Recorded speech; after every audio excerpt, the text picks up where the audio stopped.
오늘은 좀 사진 한 장 보여주고 인사를 했으면 좋겠는데요. 저희 집 안방에 붙어있는 플랜카드거든요. 제가 14년 동안 재정팀에서 사역을 했는데 끝나는 날 이제 팀원들이 저한테 만들어준 플랜카드예요.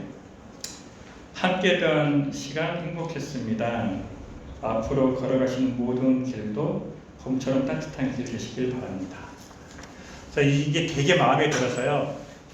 저희 집에다 붙여놨는데 전 여러분에게도 그랬으면 좋겠어요. 여러분이 청년부에 있는 이 시간이 정말로 행복한 시간이 되었으면 좋겠습니다.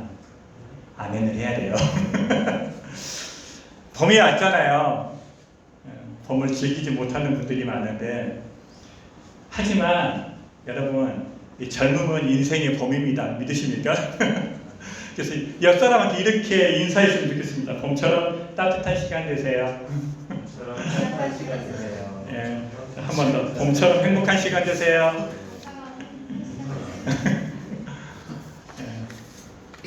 예, 지금 봄처럼 느껴지지 않을지라도 인생을 살아본 제 관점에서 여러분은 지금 인생의 봄입니다.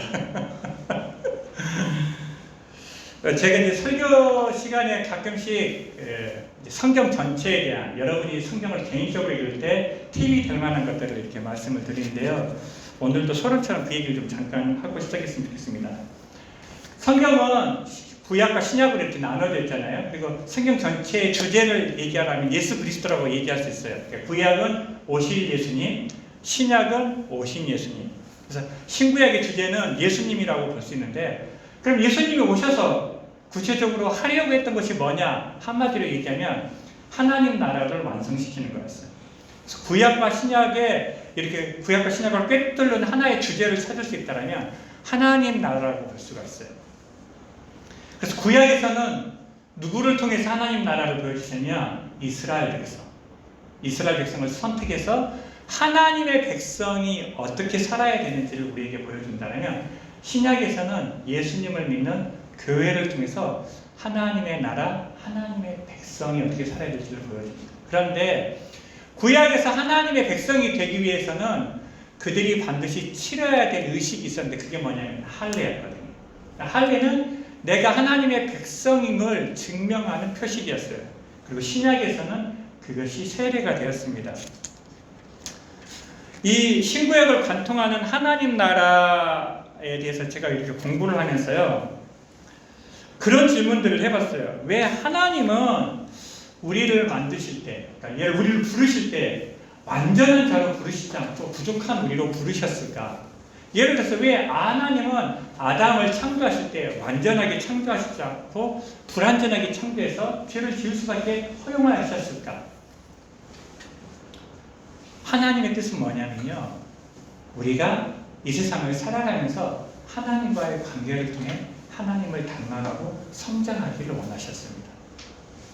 나의 부족함은 하나님의 저주가 아니라 하나님을 더 알아가고 더 닮아가고 더 성장할 수 있는 하나님의 기회이고 축복이라고 해석할 수도 있어요.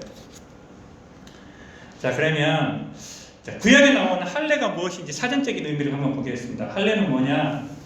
남성 음경의 표피를 절제하는 의식입니다. 하나님과 아브라함 사이에 체결된 언약의 증표로 제정된 의식입니다. 이는 하나님 이스라엘의 하나님이 되시고 그들은 특별히 선택되어 하나님의 소유된 백성으로 오직 하나님만을 예비하고 복종하겠다는 것을 그런 의미를 담고 있습니다. 따라서 이스라엘 모든 남자 아이에게는 태어난 지 8일 만에 할례식이 집행되었으며 안식일에도 허용되었어요. 즉 뭔 말이면 안식일에는 아무것도 하지 않잖아요. 근데 예외가 하나 있어요. 그게 뭐냐면 할례예요. 8일 이내에 아이가 그 8일째 되던 날이 안식일이면 안식일에도 할례를 했어요. 그 말의 뜻은 안식일을 지키는 것보다 할례를 행하는 것이 훨씬 더 중요했다는 의미를 가지고 있어요. 외국인이든 나그네든 개종한 자는 할례를 통해 언어 공동체 일원이 될 수 있었지만 비록 혈통상 이스라엘이라 할지라도 할례를 받지 않으면 언약 공동체에서 끊어졌어요. 혈통이나 핏줄이 중요한 게 아니라 그 사람이 할례를 받았느냐 안 받았느냐가 기준이 된다는 거예요. 그러니까 하나님의 백성이 될 때 혈통은 중요하지 않다는 거예요. 그 사람이 부모님이 하나님을 믿든 안 믿든 그것이 중요한 게 아니라 지금 이 사람이 본인의 의지로 하나님의 백성 되기를 선택하고 결단했느냐, 그게 훨씬 더 중요하다는 것을 할례는 우리에게 보여줍니다. 그런데 이제 본론으로 들어가서 오늘 말씀을 보면요, 그 할례에 대해서 사도 바울은 두 종류의 할례가 있다라고 얘기합니다. 자, 오늘 말씀 29절 말씀인데 같이 한번 읽어보겠습니다. 시작. 이면적 유대인이 유대인이며 할례는 마음에 알지니 영에 있고 법의 율법 정문에 있지 아니한 것이라. 그 칭찬이 사람에게서가 아니요 다만 하나님에게서니라. 자, 이 말씀의 의미는 뭐냐면 이스라엘 백성은 자기 육체의 할례를 받았으니까 하나님의 백성이 되었다라고 자신했지만 육체의 할례를 받았다고 하나님의 백성이 되는 것은 아니라는 의미예요. 할례의 볼 뜻을 알지 못하고 할례를 행하면 그 할례가 무할례가 된다는 거예요. 나는 하나님의 백성이라고 믿는다 하더라도 하나님은 그를 하나님의 백성으로 인정하지 않을 수도 있다는 거예요. 그래서 두 종류의 할례가 있다고 얘기하는데 육체의 할례가 있고 마음의 할례가 있다는 거예요. 그래서 할례를 받는 사람은 그냥 단순히 육체의 할례를 받는 것으로 만족하는 것이 아니라 내가 왜 이 할례를 받는지 그 할례의 본 뜻을 알고 받아야 된다는 거예요. 나는 이제 하나님의 백성으로 살고 싶습니다. 나는 이제 하나님을 나의 주인으로 섬기며 살고 싶습니다. 나는 하나님의 백성답게 살고 싶습니다. 그렇게 고백하는 것이 할례라는 거예요. 그런데 이스라엘 백성은 하나님의 백성임에도 불구하고 마음의 할례를 알지 못하고 육체의 할례만 행하며 살아왔어요. 그리고 자신들은 하나님의 백성이라고 자만하고 교만했다고 사도 바울은 얘기하고 있어요. 유대인의 문제는 교만이었습니다. 오늘 말씀 17절에서 20절 말씀인데 같이 읽어볼게요. 시작. 유대인이라 불리는 네가 율법을 의지하며 하나님을 자랑하며 교훈을 받아 하나님의 뜻을 알고 지극히 선한 것을 분간하며 매인의 길을 인도하는 자여 어둠에 있는 자의 빛이여 율법에 있는 지식과 진리의 모범을 가진 자로서 어리석은 자의 교사여 어린아이의 선생이라고 스스로 믿으니. 여기서 핵심은 뭐예요? 제일 마지막에 스스로 믿는다는 거예요. 실제로 그렇게 산다고 못 산다고 그렇게 못 살고 있는데 본인은 그렇다고 믿고 있다라는 거예요. 이스라엘 백성의 문제는 이겁니다. 나는 율법을 알고 있어. 나는 하나님의 선택받은 하나님의 백성이야. 나는 할례를 받았기 때문에 하나님의 백성답게 살고 있다라고 착각했다라는 거예요. 그래서 1장과 2장에서 무슨 내용이 나와요? 그래서 본인은 다른 사람은 다 심판받아도 나는 심판받지 않을 거야. 다른 사람 다 지어서 지옥에 가도 나는 하나님의 백성이니까 천국 갈 거야 라고 믿었다라는 거예요. 그런데 사도 바울이 그렇지 않아. 네가 진짜 하나님의 백성이 아닐 수도 있어 라고 얘기하고 있는 거예요. 그런 이스라엘 백성의 교만의 결과가 23, 24절에 나와요. 자, 같이 읽어볼게요. 시작. 율법을 자랑하는 네가 율법을 범함으로 하나님을 욕되게 하느냐. 기록된 바와 같이 하나님의 이름이 너희 때문에 이방인 중에서 모독을 받는다. 하나님의 백성이 하나님의 백성답게 살지 않아서 어떤 일이 일어나느냐? 그들 때문에 오히려 하나님을 욕되게 했다는 거예요. 이방인 중에서 하나님의 이름이 모독을 받았다는 거예요. 그러면 그런 질문을 하게 되겠죠. 도대체 하나님의 백성답게 사는 건 뭐지? 이스라엘 백성은 스스로가 하나님의 백성이라고 믿었고 또 그렇게 살고 있다고 믿었는데 까보니까 아니었어. 그럼 도대체 하나님의 백성으로 산다라는 증거는 뭐지? 왜 하나님은 율법이라는 걸 주셨을까? 자, 율법이란 무엇인지 같이 읽어볼게요. 시작. 내가 하나님의 백성임을 기억하고 하나님과의 친밀한 관계를 발전시키며 성장하고 하나님의 백성답게 살 수 있도록 돕기에 하나님이 주신 선물. 이게 하나님께서 이스라엘 백성에게 율법을 주신 목적이고 이유예요. 하나님은 단순히 이스라엘 백성에게 율법을 지키라고 준 게 아니에요. 율법은 하나의 도구였어요. 어떤 도구? 하나님의 백성이 하나님의 백성답게 살 수 있도록 돕기 위해서 하나님이 주신 도구였어요. 그런데 이스라엘 백성은 율법 주의에 빠졌죠. 이게 뭐예요? 율법은 열심히 지켰어요. 그런데 뭘 잃어버렸어요? 하나님의 율법을 왜 주셨는지 율법의 목적을 잊어버리고 살아버렸던 거예요. 오늘날 하나님을 믿는 우리에게 하나님은 성경이라는 하나님의 말씀을 우리에게 선물로 주셨어요. 그런데 여러분, 기독교는 굉장히 위험한 종교입니다. 제가 예수님을 믿기 전에는요, 기독교에 대한 편견이 있었는데요. 내가 볼 때 기독교는 독선이고 독단이었어요. 자기들만 옳다라고 주장했거든요. 그런데 예수님을 믿고 나니까 그럴 수밖에 없어요. 나는 하나님의 뜻대로 살고 있다는 믿음을 가진 사람은 얼마든지 독선적이고 독단적인 사람이 될 수 있다는 것을 알게 되었어요.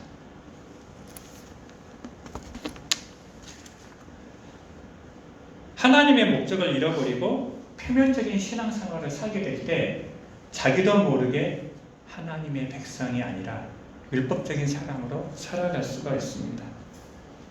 이스라엘 백성은 율법의 본뜻을 잃어버리고 교만한 삶을 살았다고 얘기하는데, 그럼 도대체 겸손한 삶이 뭔지 한번 볼게요. 겸손이 뭔지 같이 한번 읽어보겠습니다. 시작. 잘하고 싶지만 잘하지 못하는 나를 인정하는 것, 여전히 하나님의 백성임을 기억하는 것, 하나님의 축복과 나의 책임을 인정하는 것, 하나님을 의지하는 것. 겸손을 한마디로 얘기하면 나의 부족함을 인정하고 하나님을 의지하는 것이 겸손입니다. 그러니까 교만은 모든 것을 할 수 있고 나에게 부족함이 없다고 얘기하는 것. 좀 더 설명을 해볼게요. 여러분은 어떤 재능을 가지고 계세요? 요즘 들어 여러분이 잘하고 있는 게 뭐고 못하고 있는 게 뭔지 한번 생각을 해보세요. 여러분 진로를 고민하면서 내가 이 일을 계속 해야 되나? 공부하시는 분들은 내가 공부에 재능이 있나? 공부를 계속 해야 되나? 직장을 다니시는 분, 내가 이 일을 계속 해야 되나? 그런 진로에 대한 고민들 해보시지 않습니까? 근데 여러분만 하고 있는 게 아니에요. 청년 때만 하는 거 아니에요. 50이 된 저도 그 고민을 해요. 그래서 제가 고민했던 걸 잠깐 여러분하고 나누고 싶어요. 전 내성적이고 많은 사람들 앞에 서는 걸 싫어하는 사람이어서 설교는 언제나 부담스럽고 힘이 들었어요. 그래서 나한테는 설교에 대한 재능이 없다라고 믿었어요. 그래서 이걸 계속 해야 되나라는 고민을 하게 됐었어요. 그래서 재능이라는 게 과연 뭘까라고 고민을 할 때요, 한 가지 깨달음을 주셨어요. 재능은요, 잘하고 싶어하는 마음이에요. 자, 재능이 뭐라고요? 잘하고 싶어하는 마음이에요. 재능이 없는 사람은요, 잘하고 싶어하는 마음이 없어요. 여러분 잘 생각해 보세요. 여러분이 잘하고 싶어하는데 잘 못하는 거 있잖아요. 그거 재능이 없는 게 아니에요. 재능이 있는 거예요. 재능이 없는 사람은 잘하고 싶어하지 않아요. 여러분, 축구에 재능이 있는 사람은 축구를 잘하고 싶은데 축구가 잘 안 되거든요. 그래서 노력을 해요. 근데 축구를 못하는 사람은요, 축구를 잘하고 싶은 마음 자체가 없어요. 이해되시나요? 그래서 내가 깨달았어요. 내가 비록 부족하지만 나는 설교를 더 잘하고 싶은 마음이 있거든요. 나한테 재능이 있구나. 여러분, 우리가 성공하고 실력을 갖추기 위해서는 두 가지가 필요해요. 재능과 노력. 그런데 이 재능은 타고나는 거예요. 그렇죠? 내가 노력한다고 얻을 수 있는 것이 아니에요. 그래서 내가 재능을 타고났지 않는데도 불구하고 그것을 하는 것은 어리석은 것일 수 있어요. 왜냐하면 노력해도 안 되는 것이거든요. 근데 내가 나에게 재능이 없는지 어떻게 알 수 있어? 다른 사람보다 내가 더 못하는 것처럼 보이거든. 그런데 잘 살펴보세요. 내가 정말로 그것을 잘하고 싶어하는 마음이 있는지. 그럼 여러분, 비록 부족하더라도 여러분 안에 그 재능이 있는 거예요. 그 재능이 아직 개발되지 않은 거예요. 재능과 노력만으로 부족하다고 성경은 우리에게 얘기해요. 뭐가 필요해요? 하나님의 은혜가 필요해요. 그렇죠? 내가 아무리 좋은 재능을 가지고 있고 아무리 노력을 해도 안 되는 일이 세상에 존재하는 것을 발견하게 됩니다. 그래서 겸손이란 내 힘으로 안 되는구나. 이 모든 게 다 내 재능, 내 노력으로 이루어진 것처럼 보이지만 하나님이 나에게 재능을 주시지 않으면, 그리고 내가 노력한다고 하더라도 하나님이 도와주시지 않으면 이 일이 이루어질 수 없다는 것을 인정하는 거예요. 그러면 반대로 교만은 뭐예요? 교만은 내가 잘한다라고만 얘기하는 거예요. 겸손은 내가 못하는 것도 있다는 걸 인정합니다. 여러분이 스스로를 못하는 것이 있다라고 인정하면 그건 겸손이에요. 그런데 여러분이 나 괜찮아, 나 다 잘하고 있어. 그러면 어쩌면 여러분 교만하게 살고 있는지도 모르겠어요. 그리고 이렇게 겸손한 사람은 못한다고 포기하는 것이 아니라 못하기 때문에 노력하고 못하기 때문에 할 수 있는 힘을 달라고 하나님께 기도하고 하나님을 의지하는 사람입니다. 그런데 이스라엘 백성들은 선택받았고 율법을 지키고 있다고 믿고 있었기 때문에 하나님은 하나님의 백성임에도 불구하고 하나님을 인정하지도 않고 의지하지도 않고 있었다는 거예요. 우리에게도 그런 적용이 되어질 수 있는 것 같아요. 구약의 이스라엘 백성을 통해서 그런 깨달음이 있었다면 신약시대를 사는 우리에게 하나님의 백성으로서 우리가 깨달아야 될 것들이 뭔지 좀 살펴봤으면 좋겠어요. 아까 시작하는 시간에 구약 백성에게 하나님의 백성의 표징이 할례였다면 신약시대의 하나님의 백성의 특징이 세례라고 했단 말이에요. 오늘부터 세례교육을 받는 네 분이 있거든요. 세례가 무엇인지 여러분은 그럼 이제 다 세례를 받으시거든요. 앞으로 세례를 받으실 분이니까 세례가 무엇인지 한번 보겠습니다. 같이 한번 읽어주시겠습니다. 시작. 그리스도를 구세주로 고백하는 사람들을 물에 담그거나 머리에 물을 뿌리는 예식인데 이는 그리스도와 함께 죄에 대하여 죽고 예수 그리스도로 말미암아 새 생명으로 다시 태어나는 그리스도와의 연합을 상징하는 예식이다. 그 교환은 공식적인 인증 예식이다. 세례는 기본적으로 그 단어 원어가 가지고 있는 뜻이 있는데 그게 뭐냐면 씻다, 물로 씻다, 인증하다. 이 사람이 자격이 있음을 인증하다. 그 다음에 기름 부음하다. 기름 부음을 받다라는 것은 하나님의 사랑으로 인정을 받다 또는 하나님께 그런 선택을 받다 그런 의미를 가지고 있습니다. 그래서 하나님의 백성이 되었다라는 증표로 세례를 받기 시작했어요. 그래서 이 세례의 의미는 그리스도와 함께 죄에 대하여 죽고 그리스도와의 연합을 상징하는 의식입니다. 우리가 할례와 세례를 통해서 알게 되는 것은 뭐냐면 세례 받는 것 자체가 중요한 것이 아니라 세례 받는 자의 마음의 태도가 중요하다는 거예요. 육체적으로 할례를 받았지만 그 할례를 받는 사람의 마음의 태도가 더 중요했다는 거예요. 마찬가지로 세례를 받을 때 우리가 세례를 받는 마음의 태도가 뭔지를 살펴봐야 된다는 겁니다. 그러면 이런 질문을 해볼 수가 있어요. 왜 하나님의 백성으로 살아가기 위해서 세례를 꼭 받아야만 되는가? 마태복음 28장 19절 말씀인데요. 같이 한번 읽어보겠습니다. 시작.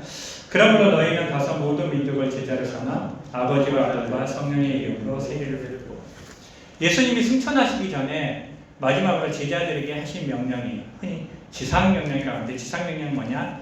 지극히 높은 명령. 예수님이 수많은 명령들을 제자들에게 주었는데 그 명령 중에서 가장 높고 가장 우선적인 반드시 지켜야 될 명령을 지상명령이라고 해요.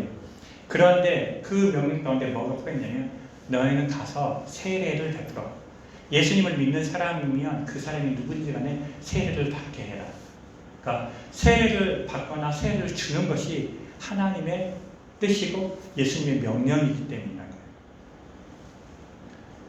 세례의 의미를 몇 가지 한번 살펴봤습니다. 첫 번째, 세례는요 그리스도와의 연합을 의미합니다. 로마서 6장 3절에 세례에 대해서 가장 잘 나타나는데 같이 읽어보겠습니다. 시작. 무릇 그리스도 예수와 합하여 세례를 받은 우리는 그의 죽으심과 합하여 세례를 받은 줄을 알지 못하니라. 세례를 통해서 어떤 일이 일어나냐? 그리스도와의 연합을 의미한다는 거예요. 연합은 다른 말로 함께하는 거예요. 그러면 세례받기 전에는 어떤 삶을 살았어? 하나님과 상관없는 삶을 살았다는 거예요. 그럼 세례는 뭐야? 이제부터는 하나님과 동행하는 삶을 살겠다라는 믿음의 표현이라는 거예요. 그 전까지는 세례받기 전까지는 내가 그냥 내 마음대로 살았다라면 지금부터는 내 마음대로 사는 것이 아니라 주님과 동행하는 삶을 살겠습니다라는 표현이에요. 두 번째, 세례는 주인을 바꾸는 것을 의미해요. 여기서 그리스도 예수와 합하다라는 의미는요, 원어적으로는 그리스도 예수께 속하다라는 의미를 가지고 있어요. 예수님의 소속이 된다라는 거예요. 예수님의 백성이 된다라는 의미를 가지고 있어요. 다른 말로 인생의 주인이 나는 예수님의 것이 되었다라는 의미를 가지고 있어요. 우리가 예수님을 믿는다는 것은 예수님을 나의 주인으로 섬기는 거예요. 예수님을 믿기 전에는 내 인생의 주인이 나였는데 예수님을 믿는다는 것은 내 인생의 주인으로 예수님을 모시는 것을 의미합니다. 세 번째로 세례는 죽음을 의미합니다. 로마서 6장 3절을 다시 읽어보니까 예수와 합하여 세례를 받은 우리는 그의 죽으심과 합하여 세례를 받는 것이다라고 그랬어요. 그러니까 세례에는 여러 가지 양식이 있는데 원래 이스라엘 백성들이 세례를 받을 때 어떻게 하냐면 물속에 완전히 들어갔다 나온 게 세례였어요. 그래서 다른 말로 침례라고도 하는데 요즘 왜 침례를 하라고 세례를 주냐 말이잖아요. 형태가 중요한 게 아니라 의미가 중요하다. 근데 물속에 들어가는 것이 무엇을 의미하냐면 나의 옛사람은 죽었고 물속에서 다시 나올 때 나는 새 사람이 되었다라는 것을 의미해요. 여러분이 과거에 어떤 삶을 살았든지 간에 여러분이 과거에 어떤 사람이었든지 간에 중요하지 않다는 거예요. 여러분은 이제 새 사람이 되었다는 거예요. 하나님의 백성이 되었다는 거예요. 여러분의 과거가 어땠든지 간에 여러분이 예수님을 믿는 순간 여러분은 하나님이 기뻐하시는 하나님이 사랑하시는 하나님의 백성이 되었음을 믿으시기 바랍니다.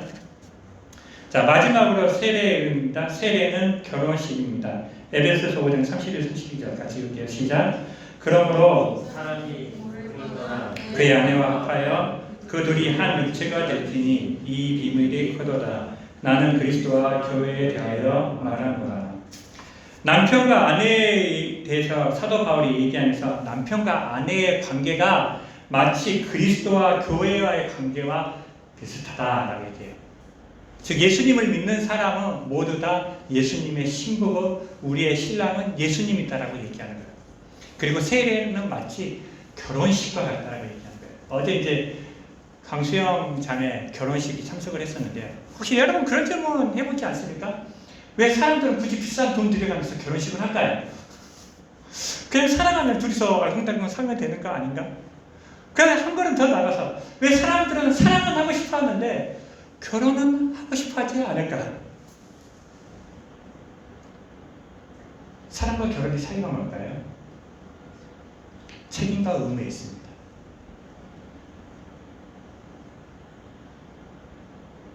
나는 하나님의 사랑만 받고 하나님의 백성으로서 나는 내가 해야 될 일을 하고 싶지 않아.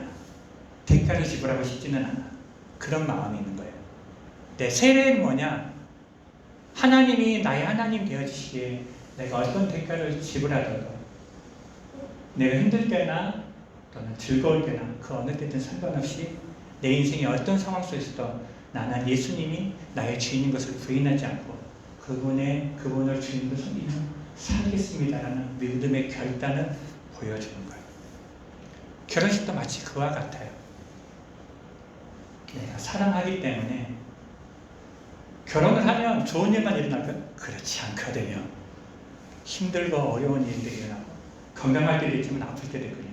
그러나 어떤 때이든지 간에 내가 이 사람을 죽기까지 사랑하겠습니다. 믿음의 결단을 많은 사람들 앞에서 선포하고 마음으로 결단하는 시간입니다.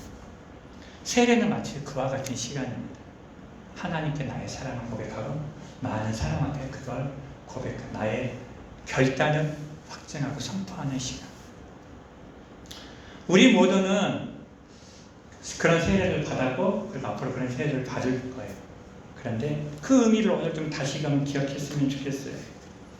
오늘 말씀에서 사도 바울은 두 종류의 할례가 있음을 얘기했어요. 마음의 할례가 있고 육체의 할례가 있었어요. 이스라엘 백성의 문제는 마음의 할례를 받지 못하고 육체의 할례만을 받았던 게 문제였어요. 말씀을 정리하면서 그러면 마음의 할례가 무엇인지를 한번 살펴보겠습니다. 같이 한번 읽어볼까요? 마음의 할례가 무엇입니까? 하나님의 백성임을 기억하는 것, 하나님을 주인으로 섬기는 것, 말씀에 순종함으로 하나님의 백성답게 사는 것. 오늘 이 시간 우리가 받은 그 세례의 의미를 다시금 기억하면서 하나님의 백성답게 살아가는 것을 결단하는 시간이 되었으면 좋겠습니다. 우리 모두는 하나님의 백성이 되었습니다. 매일의 삶이 하나님과 동행하고 하나님을 주인으로 섬기며 하나님의 말씀에 순종함으로 하나님의 백성답게 살아가는 저와 여러분 되시기를 주님의 이름으로 축복합니다.